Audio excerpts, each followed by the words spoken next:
நண்பர்கள் அனைவருக்கும் வணக்கம். நண்பர்களே, தற்பொழுது நாம் காண இருக்கக்கூடிய பகுதியானது ஆசிரியர் தேர்வு வாரியம் நடத்தக்கூடிய முதுகலை பட்டதாரி ஆசிரியர் தேர்வு BGTRB 2024. இந்த தேர்விற்கு பயிற்சி மேற்கொள்ளக்கூடிய தமிழ் பாடப்பிரிவு ஆசிரியர்கள் கவனத்திற்கு. நண்பர்களே, நம்முடைய சுபைக்குழுவின் சார்பாக இந்த முதுகலை பட்டதாரி ஆசிரியர் தேர்வு 2024 தேர்விற்கு பயிற்சி வகுப்புகளானது இன்று முதல் நம்ம ஆரம்பிக்கிறோம்.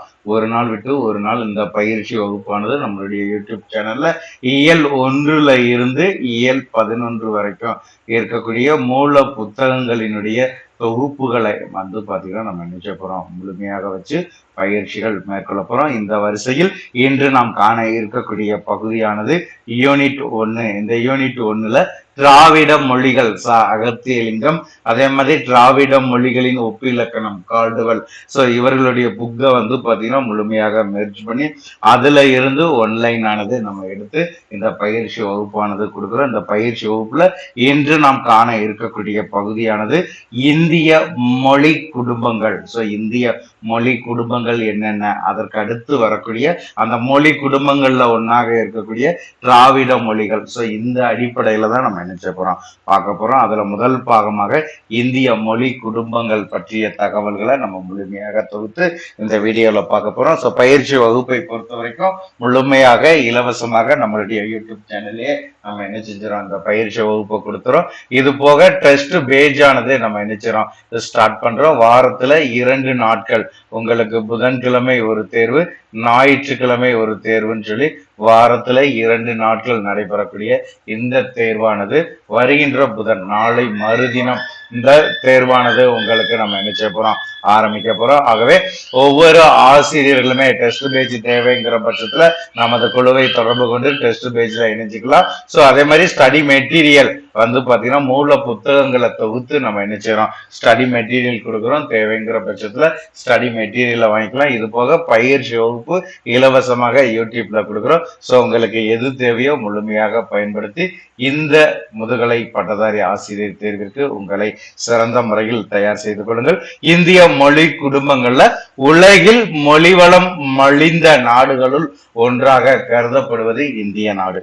பல்வேறு இன குழுக்களின் பண்பாடுகளின் மொழி குடும்பங்களின் சங்கமமாக இந்திய நாடானது திகழ்கிறது. இந்திய நாட்டுல கிட்டத்தட்ட 1652 மேற்பட்ட மொழிகள் பேசப்படுவதாக ஒவ்வொரு மூல புத்தகத்திலேயும் ஒவ்வொரு கருத்துக்கள். இப்ப அகத்தியலிங்கம் புக் எடுத்துக்கிட்டோம்னா 1700 மேற்பட்டதுங்கிறாங்க. கால்டுவெல் புத்தகத்துல 1652. அப்ப உலகில் மொழிவளம் மலிந்த நாடுகளுள் ஒன்றாக கருதப்படக்கூடிய நாடு எதுனா இந்திய நாடு.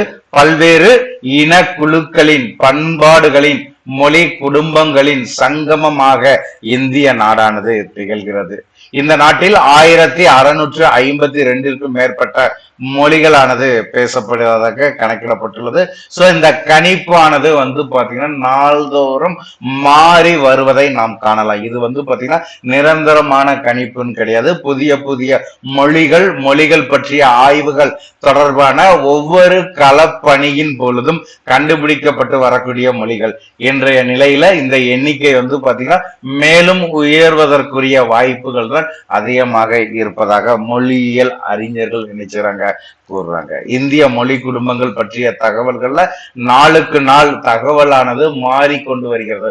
மொழிகளின் எண்ணிக்கையானது மாறிக்கொண்டு வருகிறது. தொடக்க நிலையில வந்து பாத்தீங்கன்னா இருக்கக்கூடிய மொழிகளின் எண்ணிக்கையானது தற்பொழுது இருக்கக்கூடிய மொழிகளின் எண்ணிக்கை நிரந்தரமானது கிடையாது, நாள்தோறும் மாறக்கூடியது. அதன் அடிப்படையில் 1652 மேற்பட்ட மொழிகள்ங்கிறது தற்பொழுது கணக்கிடப்பட்டுள்ளது. சோ இது மாறுவதற்குரியது என்பதை ஆசிரியர்கள் புரிந்து கொள்ளுங்கள்.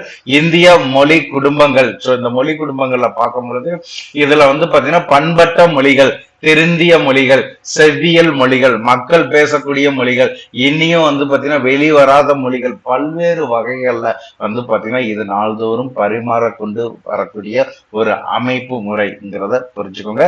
தொடக்க நிலையில் இந்திய மொழிகள் எல்லாமே பாத்தீங்கன்னா சமஸ்கிருதத்தில் இருந்து படிப்படியாக தோன்றியவை என்று தவறாக கணிக்கப்பட்டது. சோ அப்ப ஆரம்ப காலத்துல இந்திய மொழிகள் அனைத்துமே சமஸ்கிருதத்தில் இருந்து தோன்றியது என்ற ஒரு கருத்தானது நிலவப்பட்டு வந்தது. ஆனால் கல்கத்தாவில் உள்ள ஆசிய கல்வி சங்கம், மெயினா பார்த்துக்கோங்க, இந்த ஆசிய கல்வி சங்கம்ங்கிறது கல்கத்தா. இந்த கல்கத்தாவில் தோற்றுவித்தவர் யார்?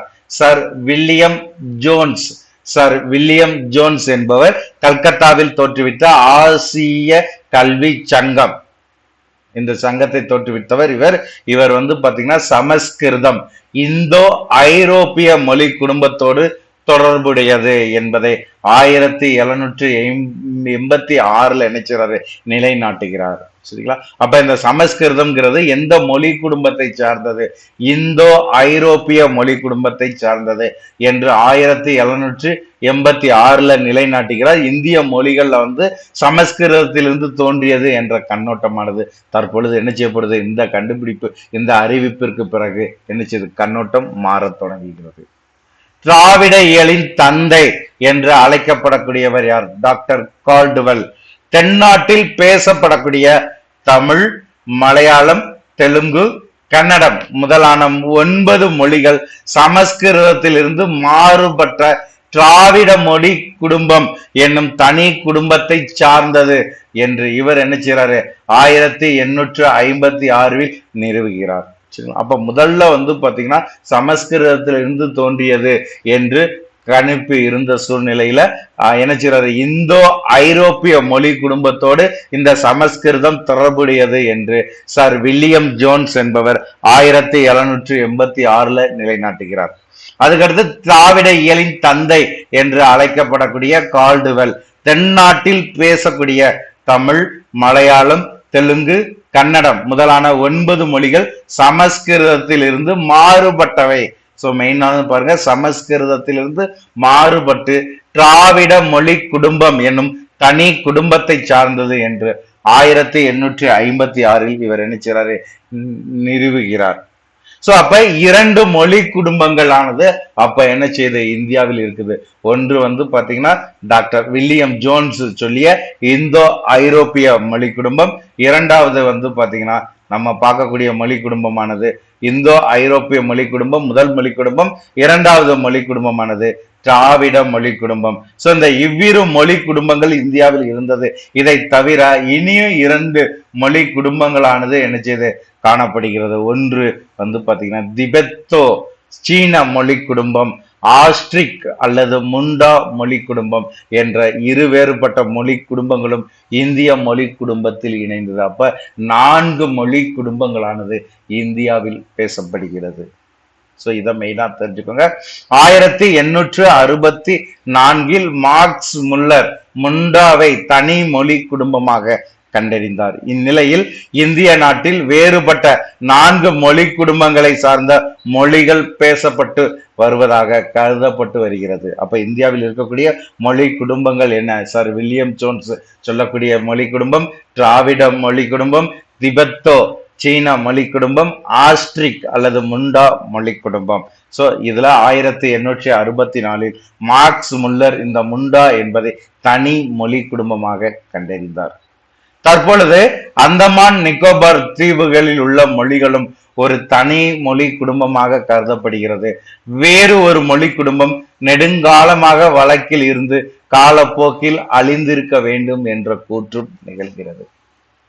நகலி என்ற கவனிச்சுக்கோங்க, நகலி என்ற மொழி அதன் எச்சம் என்றும் கருதப்படுகிறது. இந்நிலையில் வேறுபட்ட 6 மொழி குடும்பத்தை சார்ந்த மொழிகள் இந்த நாட்டில் தற்பொழுது வழக்கத்தில் உள்ளதாக ஏற்றுக்கொள்ளப்பட்டுள்ள. அப்ப 6 மொழி குடும்பங்கள் இருக்குது.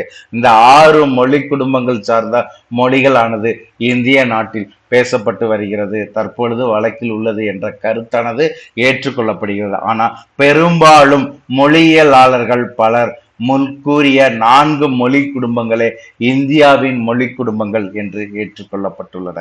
மொழியியலாளர்களின் கூற்றுப்படி இந்தியாவில் இருக்கக்கூடிய மொழி குடும்பங்களானது முன்பு சுட்டிய 4 மொழி குடும்பங்கள் தான் இந்தியாவில் இருக்கக்கூடிய மொழி குடும்பங்கள் என்று ஏற்றுக்கொள்ளப்பட்டுள்ளது. இந்திய மொழிகள் பற்றி வளமான தகவல்கள் பல வகைப்பட்டவனாக அமைந்து மொழி ஆய்வாளர்களை அதிக வியப்பில் ஆழ்த்துகிறக்கூடியது இந்திய மொழி. இந்திய மொழிகளில் நகலி, பாலி, பிராகிருதம் முதலானவை ஏட்டளவில் மட்டுமே உள்ளது. இந்திய மொழிகள்ல ஏட்டளவில் உள்ள மொழிகள் எது சொல்லி கேட்டாங்கன்னா நகலி மொழி, பாலி மொழி, பிராகிருதம். சோ இந்த மொழிகளானது ஏட்டு அளவில் இருக்கக்கூடிய மொழி. ஏட்டளவில் உள்ள இந்த சமய சடங்குகளில் பயன்படுத்தப்படுவதோடு சிறுபான்மையினர் பேசவும் பயன்படக்கூடியது இந்த ஏட்டளவு மொழி. பல்வேறு இனங்களாக பல்வேறு மொழி குழுவினராக இருந்து பரந்துபட்ட இந்த நாட்டு மக்களின் மொழி, பண்பாடு ஆகியவற்றில் இடையில் சில பொதுமை பண்புகள் ஊடும்படியாக இலையோடியதன் விளைவாக இந்திய பொதுமை பண்பாடு கிபி 6ஆம் நூற்றாண்டளவில் தொடர்ந்து ஏற்பட்ட பண்பாட்டு கலப்பால் அரும்பத் தொடங்கியது. எந்த நூற்றாண்டுனா கிமு 6ஆம் நூற்றாண்டு. மேற்கூறிய மொழி குடும்பங்கள் பலவற்றிற்கும் இடையில் சொற்கள், இலக்கண கூறுகள் தொடர்பான ஏராளமான கொள்வினை கொடுப்பினைகள் ஏற்படுத்தப்பட்டுள்ளன. பெரும்பாலான இந்திய மொழிகளில் இலக்கிய மரபுகளும் காலப்போக்கில் தான் அரும்பின, எழுத்துக்களும் காலப்போக்கில் தான் தோன்றின. சோ பெரும்பாலும் இந்திய மொழிகள்ல இலக்கிய மரபுகளும் அதே மாதிரி எழுத்துக்களும் காலப்போக்கில் தான் அரும்ப தொடங்கியது. 1866 வியன்னாவில் கூடிய கீழ்த்திசை மாநாடு, மெயினானது அண்டர்லைன் பண்ணிக்கோங்க. 1866 வியன்னாவில் கூடிய கீழ்த்திசை மாநாடு இந்திய மொழிகள் பற்றிய கள ஆய்வினை மக்கள் தொகை அடிப்படையில் கணக்கெடுப்பில் பிறந்த இடம், பேசக்கூடிய மொழி என்ற 2 தகவல்களை கூடுதலாக திரட்ட முடிவு செய்தது. எதுனா 1866 வியன்னாவில் கூடிய கீழ்திசை மாநாடு. இந்தியாவில் பேசக்கூடிய மொழிகள் பற்றிய ஆய்வினை மேற்கொள்வது எதன் அடிப்படையில்? மக்கள் தொகை கணக்கெடுப்புல பிறந்த இடம், பேசக்கூடிய மொழி என்ற தகவல்களை கூடுதலாக திரட்ட முடிவு செய்தது. அதோடு தனி நபரின் தாய்மொழி எது என்ற தகவலும் இந்த கணக்கெடுப்பில் இடம்பெற்றது. இந்த கணக்கெடுப்பில் இந்திய மொழிகள் பற்றிய ஏராளமான புதிய தகவல்களானது தந்து நின்றது இந்த 1866 வியன்னாவில் கூடிய கீழ்திசை மாநாடு. சோ இது கூறக்கூடிய தகவல் என்ன? இந்திய மொழிகளில் கள ஆய்வு திட்டம் செயல் வடிவம் பெற தொடங்கிய பொழுது சர் ஜார்ஜ் ஆபிரகாம் கிரியர்சன் இத்திட்டத்தின் மேலாளராக 1898 நியமிக்கப்பட்டார். அப்ப இந்திய மொழிகள் பற்றிய கள ஆய்வு திட்டம் செயல் வடிவம் பெறுவதற்கு என்ன செய்யறாங்க? இந்த திட்டம் தொடங்கிய பொழுது மேலாளராக நியமிக்கப்பட்டவர் யார்னா சர் ஜார்ஜ் ஆபிரகாம் கிரியர்சன். இத்திட்டத்தின் மேலாளராக எந்த ஆண்டு? 1898ஆம் ஆண்டு நியமனம் செய்யப்பட்டார். கிட்டத்தட்ட 29 ஆண்டுகள் நிறைவு பெற்ற இந்த களப்பணி கண்டுபிடிப்புல முதல் தொகுதி எப்ப வெளியானதுன்னா 1927 வெளியானது. சோ 1927 29 ஆண்டுகள் நிறைவில் வெளியான இக்களப்பணி கண்டுபிடிப்பின் முதல் தொகுதியில இந்தியாவில் 179 மொழிகளும் 544 கிளை மொழிகளும் இந்த நாட்டில் உள்ளதாக சுட்டப்பட்டது. முதல் தொகுதி சரிங்களா? முதல் தொகுதியில 179 மொழிகள் 544 கிளை மொழிகள் இந்திய நாட்டில் உள்ளதாக கூறப்பட்டது. இதன் பின் இணைப்பில் 872 மொழிகள் இந்திய நாட்டில் உள்ளதாக சுட்டப்பட்டது. மேற்கூறிய திட்டத்தால் இந்திய மொழிகள் பற்றிய ஏராளமான புதிய தகவலானது கண்டுபிடிக்கப்பட்டது. 1961ஆம் ஆண்டு மக்கள் தொகை கணிப்பில் சரிங்களா இருக்கக்கூடிய மக்கள் தொகை கணிப்பில் 1652 மொழிகள் இந்தியாவில் பேசப்படுவதாக தெரிவிக்கப்பட்டது. எப்பொழுது? 1961 இவற்றில் 1/3 அதாவது 574 மொழிகள் இந்தோ ஆரிய மொழிகளாக உள்ளது. இந்தியாவில் இருக்கக்கூடிய மொழி குடும்பங்கள்ல இந்தோ ஆரிய மொழி குடும்பத்துல இருக்கக்கூடிய மொழிகள் 1/3 574 மொழிகளானது இந்தோ ஆரிய மொழிகளாக இருக்கிறது. ஆனா 1961 மக்கள் தொகை கணக்கெடுப்பு அடிப்படையில் 1652 மொழிகளானது இந்தியாவில் பேசப்படுகிறது. இதுல 1/3 574 மொழிகளானது இந்தோ ஆரிய மொழிகளாக இருக்கிறது. இவற்றை பேசியோர் யாருன்னா அன்றைய மக்கள் தொகையில் இந்தியாவில் இருக்கக்கூடிய மக்கள் தொகையில 73.30 விழுக்காட்டினர் ஆவர். திபெத்தோ சீன மொழி குடும்பத்தின் ஒரு பகுதியான திபெத்தோ பர்மிய மொழியானது 0.73 விழுக்காட்டினர் பேசினர் என்ற தகவலும், சீனோ திபெத்திய மொழி குடும்பத்தில் 226 மொழிகள் கண்டறியப்பட்டுள்ளதாக கூறப்படுகிறது. சோ இது இரண்டாவது மொழி குடும்பம். முதல் மொழி குடும்பம் சொல்லி பார்க்கும்போது இந்தோ ஆரிய மொழி குடும்பம், இருக்கக்கூடிய மொழிகள் 574, பேசக்கூடிய மக்கள் தொகையினுடைய சதவீதம் 73.30 விழுக்காட்டினர். இரண்டாவது மொழி குடும்பம் திபெத்தோ சீன மொழி குடும்பம். இதுல பாத்தீங்கன்னா 0.73 விழுக்காட்டினர் இந்த மொழியை பேசினர் என்றும், இதில் இருக்கக்கூடிய மொழிகள் 226 என்று கண்டறியப்பட்டன.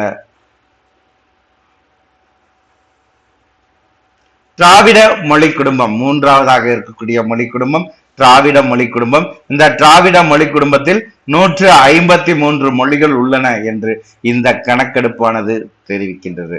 இதில் பலவற்றை மொழியியலாளர்கள் தனி மொழிகளாக கொள்ளாது வட்டார வழக்குகளாகவே என்ன செய்றாங்க கொள்கின்றனர்.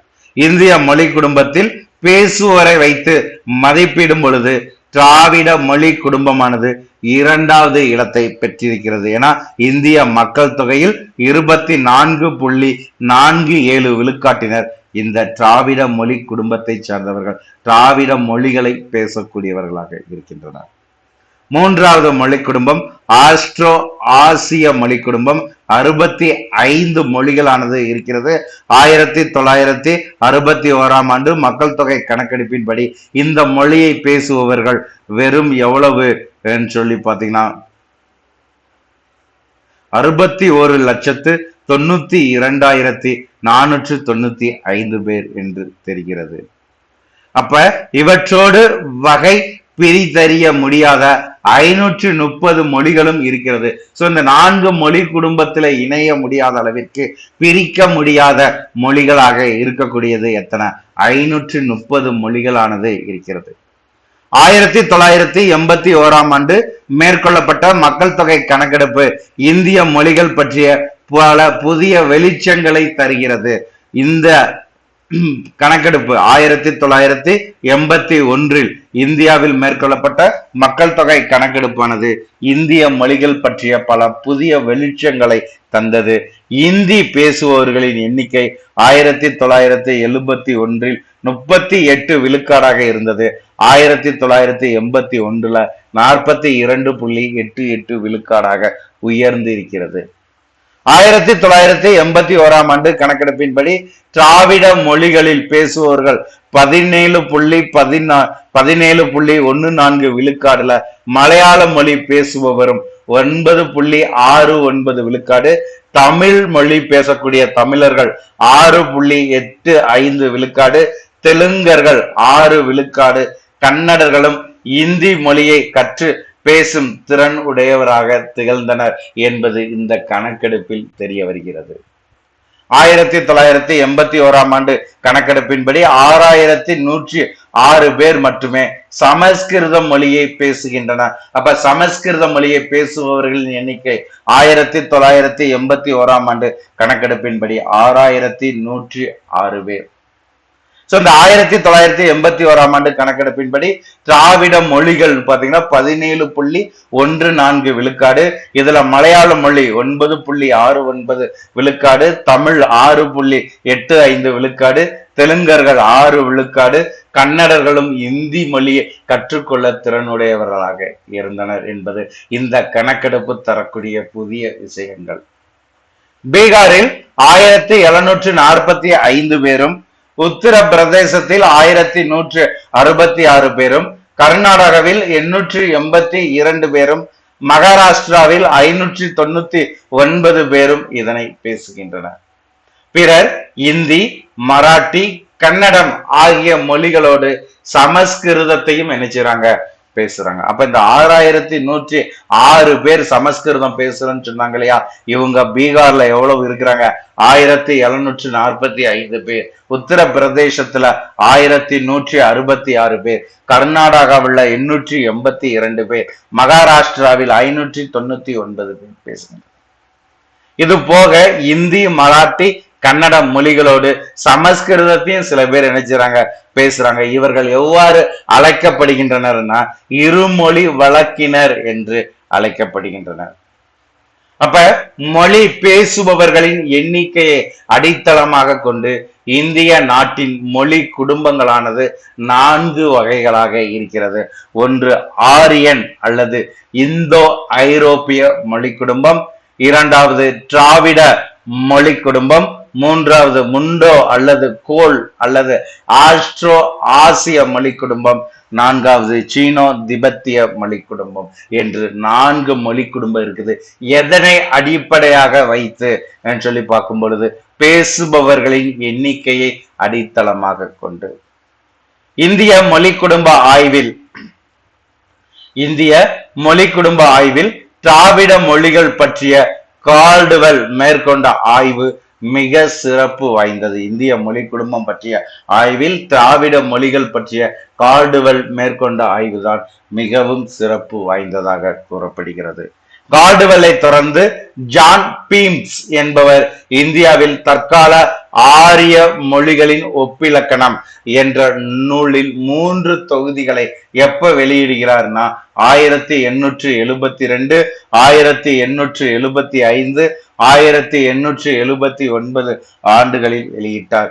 இது இந்திய மொழிகள் பற்றிய ஆய்வில் பல புதிய பரிமாணங்களை ஏற்படுத்தியது. எதுனா கால்டுவெல்லை தொடர்ந்து ஜான் பீம்ஸ் என்பவர் தான் இந்தியாவில் தற்கால ஆரிய மொழிகளின் ஒப்பிலக்கணம், comparative grammar of the modern Aryan language of India என்ற நூல்ல 3 தொகுதிகள் 1872, 1875, 1879 வெளியிட்டார். புகழ்பெற்ற சமஸ்கிருத மொழி அறிஞரான திரு ராமகிருஷ்ண கோபால் பந்தகர், சரிங்களா, புகழ்பெற்ற சமஸ்கிருத மொழி அறிஞர் யாருன்னா ராமகிருஷ்ண கோபால் பந்தகர் 1877 மும்பை பல்கலைக்கழகத்தில் இந்தோ ஆசிய மொழிகள் பற்றிய விரிவான சொற்பொழிவை ஆற்றியவர். சோ அப்பொழுது ஆரிய மொழிகள் சமஸ்கிருதம், பிராகிருதம் என்ற 3 நிலைகளில் முறையே பழைய இந்தோ ஆரியம், இடைக்கால இந்தோ ஆரியம், அதே மாதிரி பாத்தீங்கன்னா புதிய இந்தோ ஆரியம் என்ற படிநிலைகளில் காலந்தோறும் வளர்ந்துள்ளதை தமது உரையில் விரிவாக விளக்கி காட்டியவர் யாருன்னா இந்த சமஸ்கிருத மொழி அறிஞர் ராமகிருஷ்ண கோபால் பந்தர்கர். இவற்றை தொடர்ந்து சிந்தி, இந்துஸ்தானி, வங்காள மொழி, தமிழ், மலையாளம், தெலுங்கு, கன்னடம், மைதிலி, காமிரி போன்ற பல்வேறு தனித்தனி மொழிகள் வளர்ச்சி பற்றியும் பல அறிஞர்கள் தொடர்ந்து பல நூல்களில் வெளியிட்டுள்ளனர். சோ அப்ப இந்திய மொழிகள் சொல்லி பார்க்கும் பொழுது மொழி குடும்பங்களாக 4 குடும்பங்கள் அதை பார்த்தாச்சு. சோ அதுல ஒரு குடும்பமாக இருக்கக்கூடியது திராவிட மொழி குடும்பம். சோ திராவிட மொழி குடும்பம் சொல்லி எடுத்துக்கிற பொழுது இந்த திராவிட மொழி ஆய்வினுடைய தொடக்க நிலை என்ன? தென்னிந்திய பகுதிகளில் பெரும்பாலும் வழங்கப்பட்டு வரும் ஒன்றுக்கொன்று தொடர்புடைய 25 மொழிகளை திராவிட மொழிகள் என்று அழைக்கிறோம். அப்ப திராவிட மொழிகள்னா என்ன? தென்னிந்திய பகுதிகளில் பெரும்பாலும் வழங்கப்பட்டு வரக்கூடிய ஒன்றுக்கொன்று தொடர்புடைய 25 மொழிகளை நாம் நினைச்சிரோம் திராவிட மொழிகள் என்று அழைக்கிறோம். இன்றுள்ள பிராக்வி மொழி வட இந்தியாவில் உள்ள பலுசிஸ்தான் பகுதியில் பேசப்பட்டு வருகிறது. அதே மாதிரி குருக், மால்டோ போன்ற சில மொழிகளும் வட இந்திய பகுதிகளில் பேசப்பட்டு வருகிறது. 1816 கிபி 1816 கிழக்கிந்திய கம்பெனியை சேர்ந்த பேராசிரியர் பிரான்சிஸ் ஒயிட் எல்லிஸ் என்பவர் பேராசிரியர் கேம்பல் என்பவர் எழுதிய தெலுங்கு மொழி இலக்கணம், தெலுங்கு மொழியின் இலக்கணம் என்ற நூலுக்கு எழுதிய முன்னுரையில் தமிழ், தெலுங்கு, மலையாளம், கன்னடம் ஆகிய 4 மொழிகளும் ஒரு தனி குடும்பத்தை சார்ந்தவை என்று கூறி அவற்றுக்கு இடையே தொடர்பினை சுட்டிக்காட்டினார். யாரு? பேராசிரியர் பிரான்சிஸ் ஒயிட் எல்லிஸ் என்பவர். கிபி 1816 கிழக்கிந்திய கம்பெனியை சார்ந்தவர் பிரான்சிஸ் ஒயிட் எல்லிஸ் என்ற பேராசிரியர். இவர் பாத்தீங்கன்னா கேம்பல் என்பவர் எழுதிய தெலுங்கு மொழி இலக்கணம் என்னும் நூலுக்கு எழுதிய முன்னுரையில என்ன செய்யறாரு? தமிழ், தெலுங்கு, மலையாளம், கன்னடம் ஆகிய 4 மொழிகளும் ஒரு தனி குடும்பத்தை சார்ந்தவை என்று கூறி அவற்றுக்கு இடையே உள்ள தொடர்பினை சுட்டி காட்டினார். அதற்கு பிறகு 19ஆம் நூற்றாண்டில் வடமொழியை ஆராய்ந்த ராஸ்க் என்பவர் சமஸ்கிருத சொற்களில் இருந்து 19ஆம் நூற்றாண்டில் வடமொழியை ஆராய்ந்த ராஸ்க் என்பவர் சமஸ்கிருத சொற்களில் இருந்து வேறுபட்ட சொற்கள் சிலவற்றை பிரித்து அவை மலபார் மொழிகளுக்குரிய திராவிட மொழிகள் சொற்கள் என்று கூறி சென்றார். கிபி 1844 கிறிஸ்தவ லாசர் என்பவர் தென்னிந்தியாவில் ஒரு தனி மொழி குடும்பமாக திராவிட மொழி குடும்பத்தை சுட்டி காட்டினார். யாருன்னா கிறிஸ்தவ லாசர் என்பவர். இக்காலத்தில் சிராம்பூரில் வாழ்ந்த கிறிஸ்தவ மத பாதிரியான வில்லியம் கேரி என்பவர் தமிழ், தெலுங்கு போன்ற மொழிகள் தனி குடும்பத்தை சார்ந்தவை என்றும் அவை வட இந்திய மொழிகளிலிருந்து வேறுபட்டவை என்பதையும் நிறுவி சென்றார். இதனை அடுத்து பேராசிரியர் ஸ்டீவன்சன் 1841-44 என்பவர் வடமொழி தவிர்த்து ஏனைய மொழிகளை ஆய்ந்து தென்னிந்திய மொழி தனி குடும்பத்தை சார்ந்தது என்று கூறினார். யாருன்னா பேராசிரியர் ஸ்டீவன்சன். இதற்கு முன்னர் பேராசிரியர் R.E. ராபர்ட்ஸ் 1779 என்பவர் பேச்சு வழக்கில் மட்டுமுள்ள மால்டோ மொழி பற்றி ஆராய்ந்து கட்டுரை ஒன்றை எழுதி சென்றார். தோடா மொழி பற்றி பேராசிரியர் ஸ்மித் 1837 பிராக்வி மொழி பற்றிய பேராசிரியர் லீச் 1838 என்பவரும் பல ஆய்வுகளை மேற்கொண்டனர். இவர்களை தொடர்ந்து தொடக்க நிலையில் கோண்டி மொழி பற்றி வாய்ஸே 1844 என்பவரும் படக்கா மொழி பற்றி எம் பக்லர் 1879 குயி மொழி பற்றி ஜான் பெர்சிவல் ஃப்ரை 1851 என்பவரும் ஆராய்ந்தனர். அப்ப தோடா மொழியை பற்றி ஆராய்ந்தவர் யார்? 1837 பேராசிரியர் ஸ்மித்.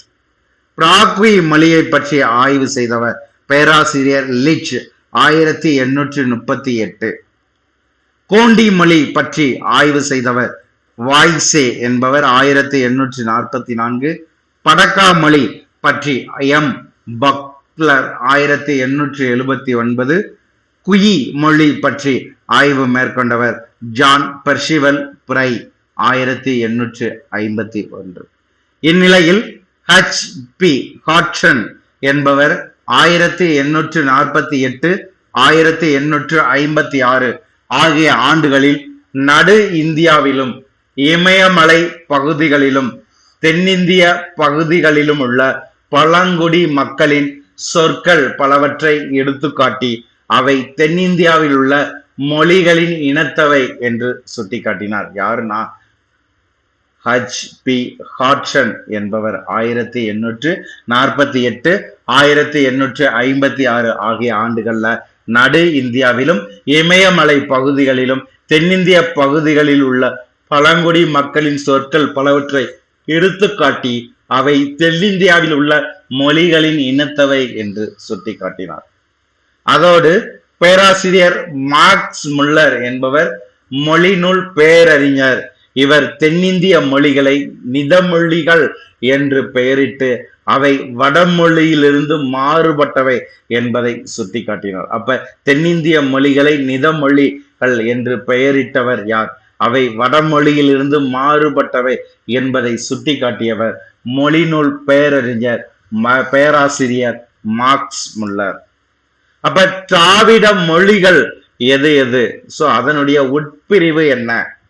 திராவிடம்னா முதல்ல அதனுடைய உட்பிரிவு. சோ இதை நம்ம நினைச்ச போறோம், வரிசையாக பார்க்க போறோம். திராவிடம் தென்னிந்திய பகுதிகளில் வழங்கப்படக்கூடியது திராவிடம்.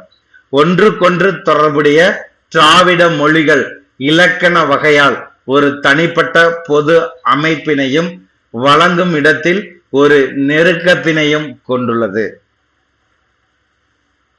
மேலும் மொழிக்கு இன்றியமையாத வேர் சொற்கள் இம்மொழிகளில் பொதுப்படையாகவே அமைந்துள்ளது. மொழிக்கு இன்றியமையாத வேர் சொற்களானது இந்த திராவிட மொழிகளில் பொதுப்படையாகவே அமைந்துள்ளது. எனவே இம்மொழிகள் எல்லாம் ஒரே குடும்பத்தை சார்ந்தவை என்பது தெளிவாகிறது. இம்மொழிகளை மேல்நாட்டு ஆய்வாளர்கள் மலபார் மொழிகள் என்றும் தமிழிக் என்றும் வழங்கினர். அப்ப திராவிட மொழிகளை மேல்நாட்டு ஆய்வாளர்கள் எவ்வாறு அழைக்கின்றனர்னா மலபார் மொழிகள் என்று அழைக்கின்றனர். அதே மாதிரி தமிழிக் என்றும் வழங்கி வந்தனர். தென்னிந்திய மொழிகளில் உயர்தனி செம்மொழியாக திருத்தம் பெற்று திகழும் தனி மொழிகளின் பெயராலே இவ்வினம் முழுவதையும் சுட்டுவதில் தவறு எதுவும் கிடையாது. எனினும் தமிழ் என்பது குறிப்பிட்ட ஒரு மொழியின் பெயராக அமைவதால் பல்வேறு மொழிகளை கொண்ட இக்குடும்பம் முழுவதையும் சுட்டுவதற்கு பரந்த நோக்கோடு பிரிதொரு பெயரை அமைப்பதை சிறப்புடையது என்று கருதி திராவிடம் என்ற பெயரை தான் கையாளுவதாக கால்டுவெல் குறிப்பிடுகிறார். திராவிட என்ற வட சொல்லிற்கு 3 வடிவங்கள் இருக்கிறது. திராவிடம் என்பது வட சொல். இதற்கு 3 வடிவங்களானது இருக்கிறது. முதலில் இச்சொல் தமிழ் மொழி பேசப்பட்ட இடத்தை சுட்ட பயன்படுத்தப்பட்டது என்றும். திராவிடம் என்ற சொல்லானது முதல் எதற்கு பயன்படுத்தப்பட்டது? இந்த 3 வடிவங்கள்ல முதலில் இச்சொல்லானது தமிழ் மொழி பேசப்பட்ட இடத்தை சுட்டுவதற்கு பயன்பட்டது. ஆந்திரம் கேரளம் என்னும் சொற்கள் மேற்கூறப்பட்டதற்கு நிகராக தெலுங்கு மலையாளம் ஆகிய மொழிகள் பேசப்பட்டதற்கு நிகராக தெலுங்கு மலையாளம் ஆகிய மொழிகள் பேசப்பட்ட இடங்களை சுட்டப்பட்டது என்று தெரியப்படுகிறது. இப்பெயரை தேர்ந்தெடுப்பதற்குரிய காரணங்களை கூறக்கூடியவர் யாருன்னா டாக்டர் கால்டுவெல். வரலாற்று நிலையில் தனக்கு முன்னர் யார் யார் இப்பெயரினை பயன்படுத்தி உள்ளனர் என்பதை விரிவாக ஆராய்ந்தவர் டாக்டர் கால்டுவெல் அவர்கள். கிபி 7ஆம் நூற்றாண்டில் வாழ்ந்த சிறந்த வடமொழி எழுத்தாளரான குமரில பட்டர் என்பவர் தென்னிந்திய மொழிகளை குறிப்பிட ஆந்திர திராவிட என்ற தொடரை பயன்படுத்தி உள்ளதாக கால்டுவெல் குறிப்பிடுகிறார். அவர் திராவிட என்ற தொடரை பயன்படுத்தியவர் யார்? கிபி 7ஆம் நூற்றாண்டில் வாழ்ந்த சிறந்த வடமொழி எழுத்தாளரான குமரில பட்டர். ஆனால் இத்தொடர் உண்மையிலேயே திராவிட முதலிய என்பது இருப்பதாக பேராசிரியர் தேப்போ மீனாட்சி சுந்தரனார் குறிப்பிடுகிறார். மனுஸ்மிருதிகள் தென்னிந்திய மக்கள் திராவிடர் என்ற பொது பெயரால் சுட்டப்படுவதையும் மேற்கோளாக டாக்டர் கால்டுவெல் நினைச்சாரு இதற்கு சுட்டி காட்டுகிறார். பாகத மொழிகளை தொகைப்படுத்திய ஆய்வாளர்களும் தென்னிந்திய மொழி இனங்களை திராவிடி என்று பெயரால் குறிப்பிடுகின்றனர். யாருன்னா பாகத மொழியினை தொகைப்படுத்திய ஆய்வாளர்கள் தென்னிந்திய மொழி இனங்களை திராவிடி என்றும் பெயரால் குறிப்பிடுகின்றனர். பேராசிரியர் ஜே மூர். சோ மெயினானது குறிப்பிடுத்துக்கோங்க. பேராசிரியர் ஜே மூர் என்பவர் தமது நூல் ஒன்றில் திராவிடம் ஒரு சிறு பிராகிருதம் என்றும், கே சட்டர்ஜி என்னும் மொழி நூல் அறிஞர் இடைக்காலத்தில் பிராமணர்கள் பஞ்ச திராவிடா என்று திராவிடம் என்ற சொல்லை பரந்த பொருளில் பயன்படுத்தியதை குறிப்பிடுகின்றனர். கிபி 1854 வாழ்ந்த பேராசிரியர் பாபு ராஜேந்திரலால் என்னும் இந்திய மொழி நூல் அறிஞரும் திராவிடி என்ற பெயரால் தென்னிந்திய மொழிகளை அழைக்கின்றனர். அப்ப தென்னிந்திய மொழிகளை திராவிடி என்ற பெயரால் அழைத்தவர் 1884 வாழ்ந்த பேராசிரியர் பாபு ராஜேந்திரலால் என்னும் இந்திய மொழி நூல் அறிஞர்.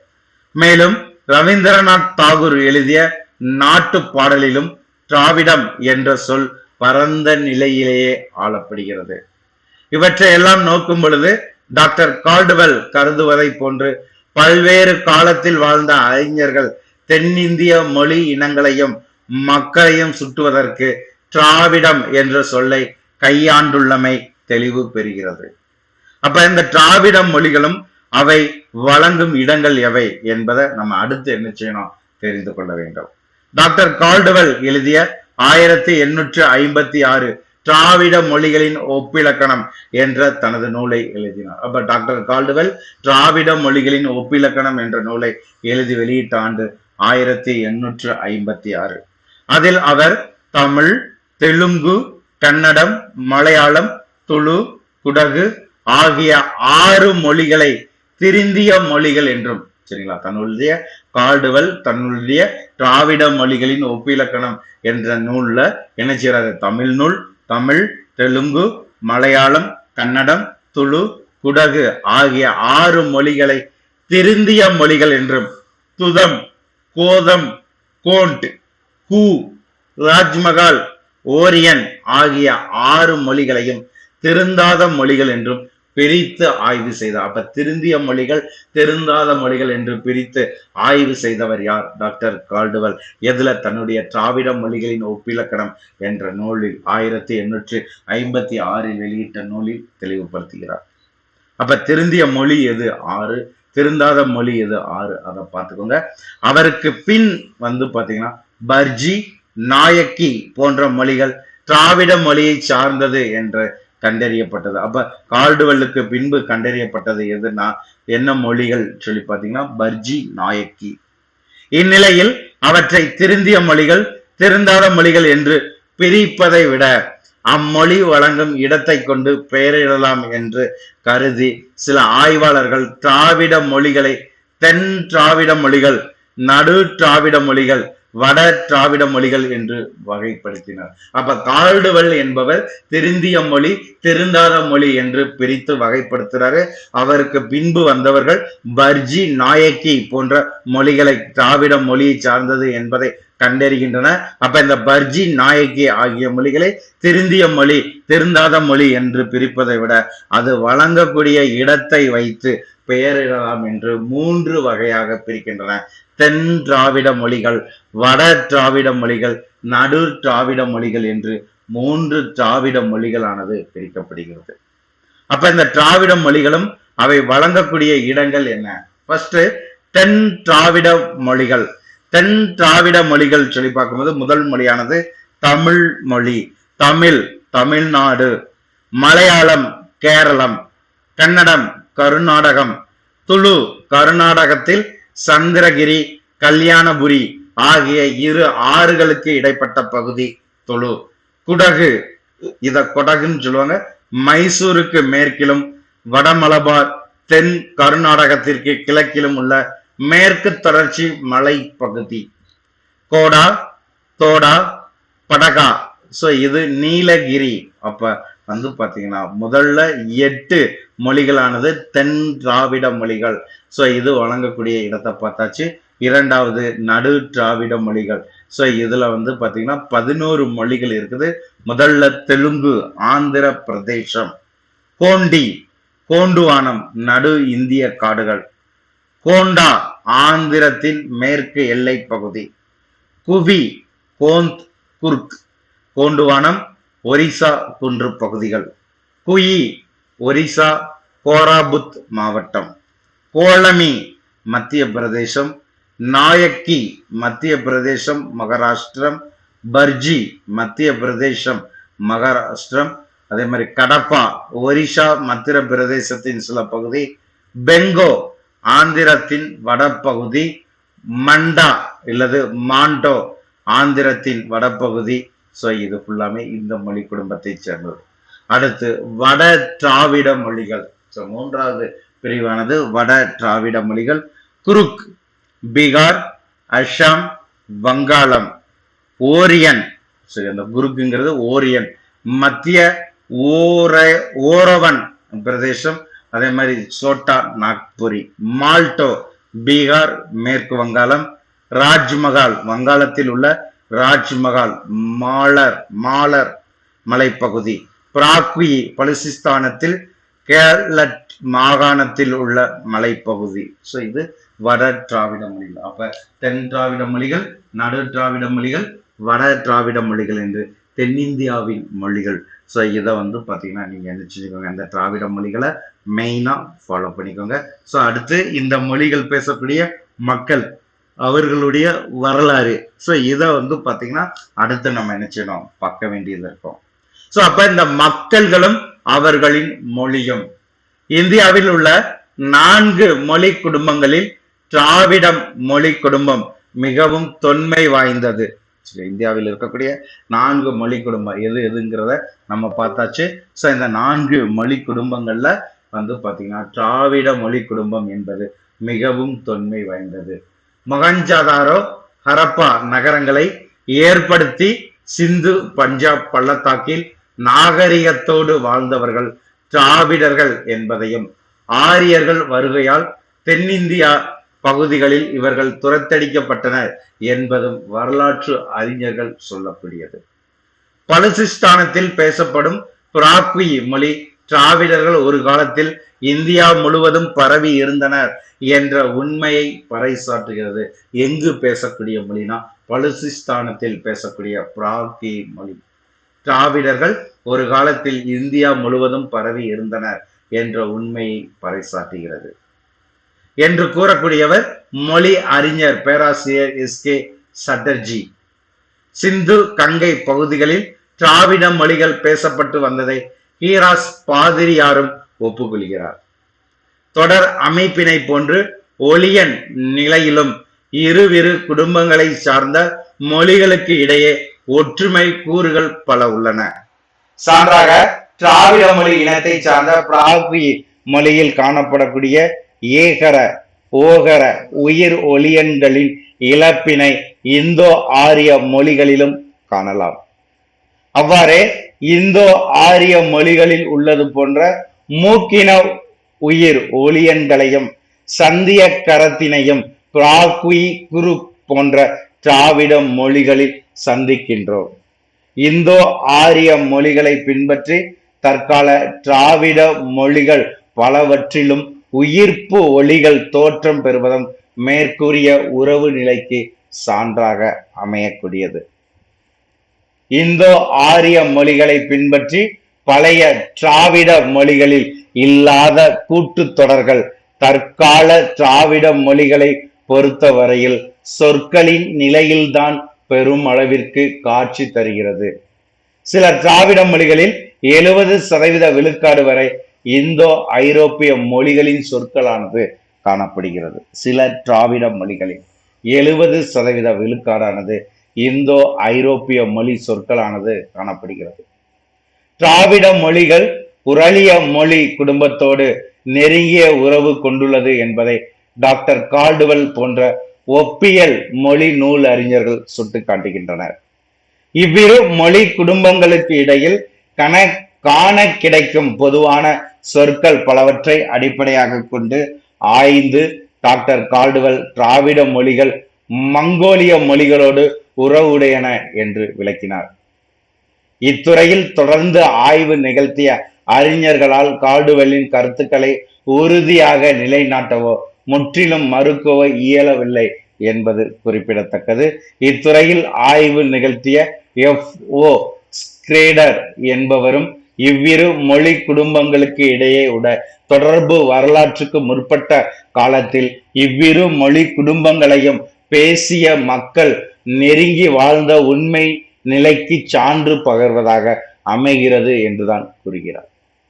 ஆனால் இதற்கு மாறுபட்ட கருத்து உடையவர் யாருன்னா பேராசிரியர் பரோவால். அவர் கருத்துப்படி இவ்விரு மொழி குடும்பங்களுக்கு இடையே உள்ள தொடர்பு இட நெருக்கத்தால் ஏற்பட்ட தொடர்பாக அமையாது, குடும்ப உறவாவே அமைகிறது. இவ்விரு மொழி குடும்பங்களுக்கு இடையே காணப்படும் 72 இணை சொற்களை ஆராய்ந்து பேராசிரியர் பரோ வேறு எந்த மொழி குடும்பங்களுக்கு இடையிலும் இருப்பதாக குறிப்பிட்டுள்ளார்.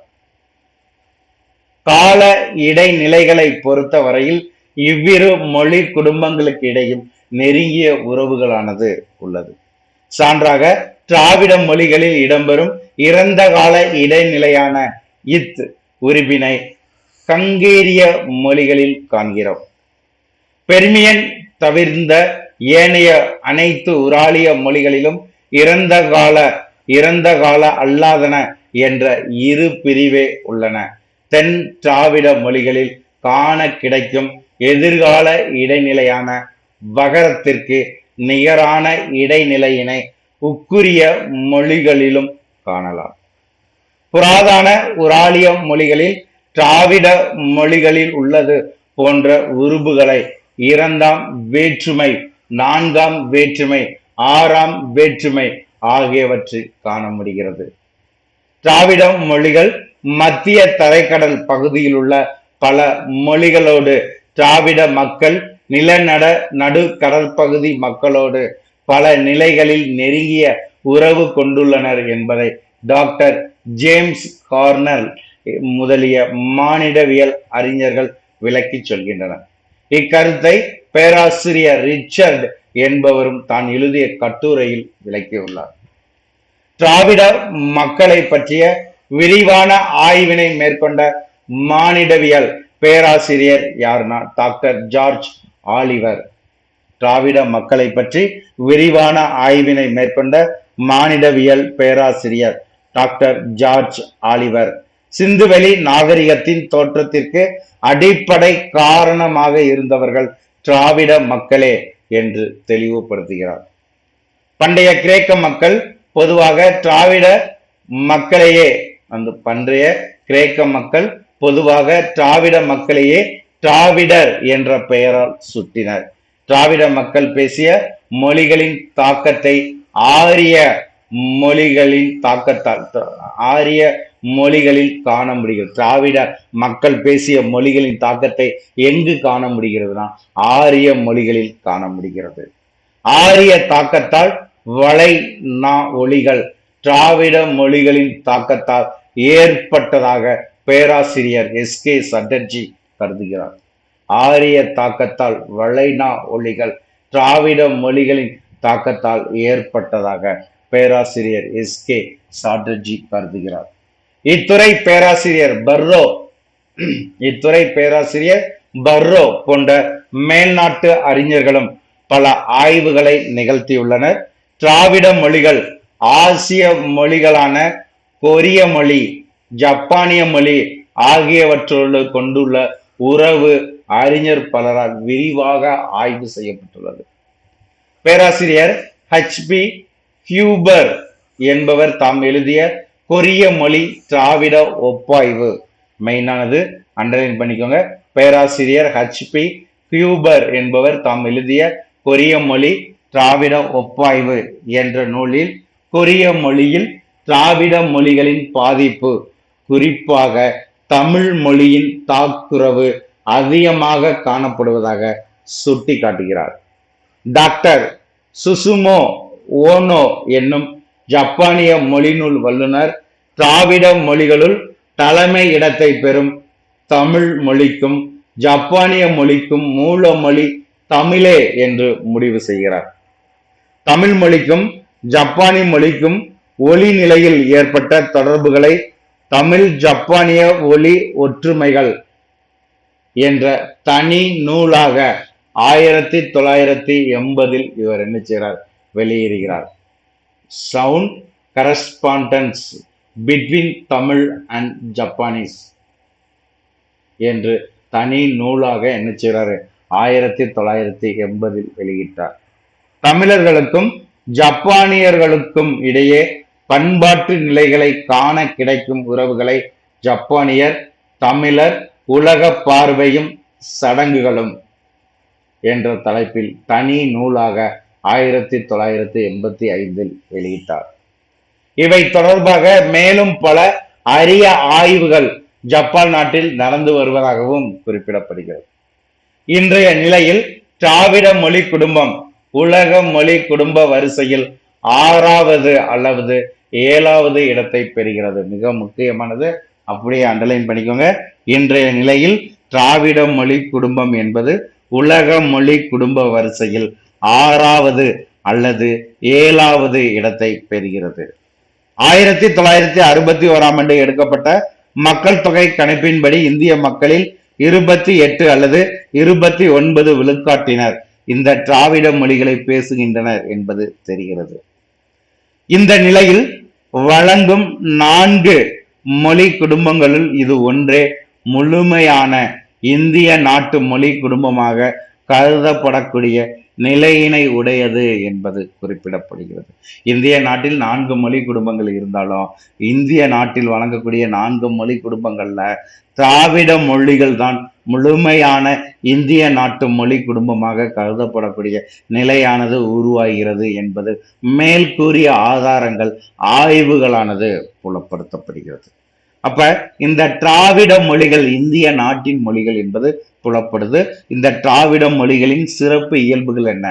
நடு திராவிட மொழி, தென் திராவிட மொழி, வட திராவிட மொழி, இதனுடைய சிறப்பு இயல்பு, ஒவ்வொரு மொழியினுடைய சிறப்பு, ஒவ்வொரு மொழியினுடைய சிறந்த கருத்துக்கள், இதை அடுத்த பகுதியில திராவிட மொழிகள் என்ற தலைப்புல நம்ம நினைச்சுவோம் பார்ப்போம். இப்பொழுது இந்திய மொழி இனங்கள், இதுல திராவிட மொழி தான் சிறந்தது. 4 மொழி குடும்பங்களையும் நம்ம நினைச்சிருக்கோம், பார்த்திருக்கோம். அதுல திராவிட மொழி தான் இந்தியாவில் பேசக்கூடிய இந்திய மொழி குடும்பங்கள்ல ஒன்றாக கருதப்படக்கூடியது என்பதற்கான ஆதாரத்தையும் பார்த்தாச்சு. ஒவ்வொரு ஆசிரியர்களுமே இதை குறிப்பாக குறிப்பிடுத்து நினைச்சுக்கோங்க, மனனம் பண்ணிக்கோங்க.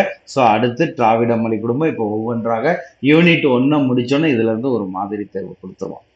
அதே மாதிரி நம்மளுடைய டெஸ்ட் பேஜை ஆசிரியர்கள் முழுமையாக பயன்படுத்திக்கோங்க. இது போன்ற பயனுள்ள தகவல்களை நாள்தோறும் ஒவ்வொரு சப்ஜெக்டுக்கும் பெற்றிட சுபை குழுவை முழுமையாக பயன்படுத்திக் கொள்ளுங்கள். நன்றி நண்பர்களே.